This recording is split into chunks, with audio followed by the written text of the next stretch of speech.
और डॉक्टर, मैं डिटेल में प्रोटीन पाउडर के बारे में डिस्कस करना चाहती थी। इतना ज़्यादा मिस इन्फॉर्मेशन है प्रोटीन पाउडर के बारे में, किसको लेनी चाहिए, किसको नहीं, क्या है बेस्ट प्रोटीन पाउडर, तो थोड़ा-सा उसके बारे में।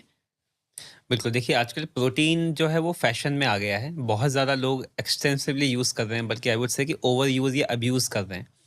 तो प्रोटीन पहली बात तो आपको बॉडी को जितना चाहिए उतना एब्ज़ॉर्प्शन मिल जाता है। प्रॉब्लम ये है कि इंडियन डाइट में प्रोटीन की मात्रा जो है वो बहुत कम है। जितना अगर हमारा डिमांड जो हम बोलते हैं 1 ग्राम पर केजी होता है, if you are a 60 kg guy, तो आपका रिक्वायरमेंट 60 ग्राम होगा।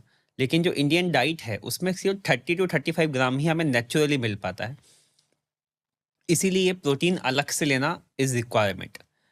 सबको लेना चाहिए, लेकिन प्रोटीन का प्रॉब्लम ये है कि हर किसी को हर प्रोटीन सूट नहीं करता है। इंडिया में लैक्टोज़ इंटॉलरेंस इज़ 70 टू 80%। तो उसी तरह वे प्रोटीन का भी इंटॉलरेंस, क्योंकि वो लैक्टोज़ मिल्क से ही बन रहा है, इज़ अराउंड 30 टू 40%। तो ऑलमोस्ट 30 टू 40% लोगों को वे प्रोटीन सूट नहीं करता है। एंड आई रिकमेंड कि अगर आप फिजिकली एक्टिव नहीं हैं या जिम नहीं जा रहे हैं तो डोंट टेक वे प्रोटीन, क्योंकि वहाँ पे अगेन वो मसल की को ग्रीन ग्रोथ में आपको सपोर्ट करता है। तो अगर आपका मसल एक्टिव ही नहीं है तो ग्रोथ नहीं करेगा। तो अगर आप उसमें डिपेंड करता है कि what kind of person you are. आप if you are very good athletic personality, very physically active, then take good amount of protein, there is no harm in that. लेकिन अगर आप जनरल वेलनेस के लिए point से protein ले रहे हैं तो आई विल रिकमेंड कि आप वेज प्रोटीन जो है वो आप ले सकते हैं। दाल है, चने हैं, बादाम है, मूंगफली है, सोया है, पनीर है, ये सब ले सकते हैं। लेकिन अगेन मैंने बताया कि मिल्क अगर आपको इंटॉलरेंट है तो पनीर नहीं लेना है। अगर आपको इन सबको, क्योंकि मैंने अभी को बोला कि बैलेंस डाइट पॉसिबल नहीं है, तो नेचुरली खाने से ना मिलने की वजह से you can add protein powder, जो कि डाइजेस्टेड फॉर्म में आपके होते हैं, जो कि मैंने डिनर में आपको पहले एडवाइस किया था। वहाँ पे up to 20 to 40 gram extra protein you can take. And protein you can take any time. You can just mix in water and you can take any time. As I said, in the breakfast, in the morning drink, in after lunch, after dinner, as a meal replacement, you can add milk protein shake in the night to reduce weight. So these are ways to take protein.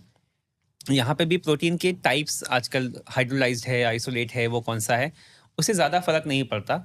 क्योंकि ये सब क्यों generate किए गए, क्योंकि आपकी body काफ़ी सारे प्रोटीन को डाइजेस्ट नहीं कर पा रही थी, तो उसको फिर हाइड्रोलाइज किया गया, आइसोलेट किया गया, तब जाके वो डाइजेस्टिव फॉर्म फॉर्म में सामने आया, एंड फिर आप उसको कंज्यूम करते हो। तो जो बोलते हैं बीसीएए लेना चाहिए, एक हम्म। स्पेसिफिक टाइप का प्रोटीन लेना चाहिए, तो अगर कोई इंसान फर्स्ट टाइम प्रोटीन पाउडर लेना चाहता है, तो हम्म। उसको क्या लेबल में क्या देखनी चाहिए कि वो अच्छा प्रोटीन सोर्स है कि नहीं? देखिए, most non allergenic is pea protein and brown rice protein.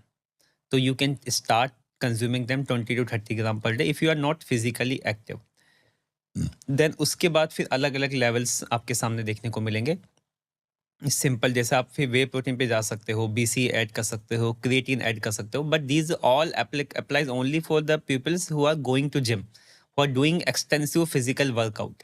अगर आप वर्कआउट नहीं कर रहे हैं और प्रोटीन ले रहे हैं तो अपनी बॉडी को हार्म कर रहे हैं। हम्म। क्योंकि आपकी बॉडी एज अ गट की लाइनिंग इज वेरी इंटेलिजेंट, आपका वही चीज एब्जॉर्ब होगा जो आपकी बॉडी का डिमांड है। It just apply for iron also. Iron जैसे कि हमारी बॉडी में अगर आपका कम है तो वो ज़्यादा एब्जॉर्ब होगा, अगर आपकी बॉडी में एक्सेस है तो फिर वो नेगेटिव फीडबैक मैकेनिज्म की वजह से कम ही एब्जॉर्ब होगा। तो प्रोटीन लेना चाहिए। ज़्यादा प्रोटीन को लेके आई वुड से कि एडिक्शन उसमें नहीं जाना है कि मेरे को हर डाइट में होना ही चाहिए। बहुत ज़्यादा ज़रूरी है प्रोटीन। इतने सालों से भी हम जी रहे हैं, अच्छा जी रहे हैं, लेकिन हाँ, आजकल जो खाना है हमारा वो प्रोटीन डेफिशिएंट है, तो ऐड ऑन करना इज़ गुड। हाँ, क्योंकि लोग इतना ज़्यादा प्रोटीन ले रहे हैं। मेरी प्रैक्टिस में भी मैं देखती हूँ, हाँ। स्पेशली लड़के जो सडनली हेयर फॉल और बहुत या सारा एक्ने लेके आते हैं, या क्योंकि वो लोग इतना ज़्यादा एक्सरसाइज नहीं कर रहे हैं जितना वो प्रोटीन ले रहे हैं। वो एग्जैक्टली। प्रोटीन की डिमांड को मीट कर रहे हैं, लेकिन हाँ। जितना फिजिकल एक्टिविटी होना चाहिए उतना नहीं हो रहा है। तो that's why it's actually then becomes inflammatory. And तो वेरी उसकी वजह से इंपॉर्टेंट। ये सब हाँ। हो रहा है। एंड वेरी इंपॉर्टेंट कि आपका प्रोटीन जो भी आप ले रहे हैं एक्स्ट्रा, वो प्रोसेस्ड है। प्रोसेस्ड है, उसमें केमिकल्स भी हैं, उसमें प्रिजर्वेटिव भी हैं, तो वो भी आपकी बॉडी के अंदर जा रहे हैं। तो फिर वो किस फॉर्म में आपको मैनिफेस्ट करेंगे वो वक्त ही बताएगा।